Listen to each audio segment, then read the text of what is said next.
Protesta oħra minn tal-karavans wara li l-gvern ħareġ avviż legali b'regolamenti dwar it-tqejjid temporanju ta' karavans f'numru ta' lokalitajiet Maltin. Il-ħadd filgħodu d-dilettanti tal-campers, motorhomes, tinet u caravans inġabru f'Baħar iċ-Ċaq fi protesta kontra l-avviż legali li nħareġ mill-gvern mingħajr ebda konsultazzjoni ma' dawn l-individwi. Skont l-avviż legali li daħal fis-seħħ mill-ewwel ta' Lulju, kull min ipoġġi b'mod temporanju l-karavan jew camper tiegħu se jkun jista' jagħmel dan biss wara li joħroġ permess mill-Kunsill Lokali biħlas ta' 5 euro għal kuljum. Apparti dan se jkun hemm siti speċifiċi għal camping imsejħa designated sites fejn wieħed ikun jista' jmur bil-karavan jew camper tiegħu u jkollu aċċess għal dawl u ilma. Iżda f'dawn is-siti l-ħlas se jkun ta' 10 euro kull ġurnata, bidħul kollu se jmur għal kunsilli lokali. Dan fil-waqt li ma jistgħux jiġu akkomodati f'karavan aktar minn 4 adulti jew fil-każ ta' familja jew grupp ieħor bit-tfal, żewġ adulti u t-tfal li jkunu fil-kustodja tagħhom. Waqt il-protestant qal li l-campsite provduta li tinsab faċċata tal-landfill tal-Mata f'Baħar iċ-Ċaq mhix adekwata għan-numru ta' familji li jokkupawha. Dan għaliex hija art mimlija terrapin fil-waqt li tinsab fejn żona ta' baħar li wieħed ma jistax jom fih.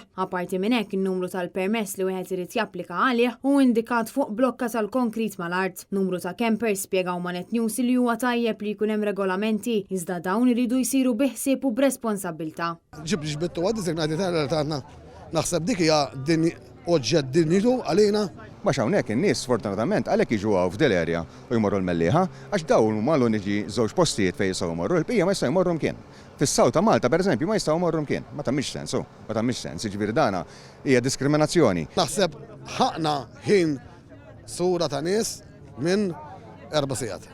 Huma tennew li messu kien hemm konsultazzjoni man-nies tal-karavans tinet u motorhomes qabel ma nħareġ l-avviż legali fil-waqt li s-siti allokati għal campers kellhom ikunu rranġati biex ikunu adekwati għal familji tal-campers. Huma stqarrew li issa qed jistennew li l-gvern jipposponi l-avviż legali sabiex jikkonsulta lin-nies tal-campers u jipprovdi regolamenti ħin adekwat ta' tqejjid ta' camper, siti adattati u anke sistema li wieħed ma jistax jabbuża minnha. Kif isir dan jinħareġ avviż legali adekwat u favur id-dilettanti tal-campers. Aħna nibqgħu nipprotestaw sakemm il-gvern jiddeċiedi li jissospendi din il-legal notice illi mhix qiegħda tagħmel sens għax ovvjament l-ewwel tagħmel l-affarijiet kif suppost u mbagħad toħroġ il-liġi mhux bil-kontra. Id-dilettanti tal-campers telqu minn Baħar iċ-Ċaq u saqu lejn l-ajruport biex ikomplu jwasslu l-messaġġ tagħhom lill-gvern ta' Roberta Bela tul it-triq kollha.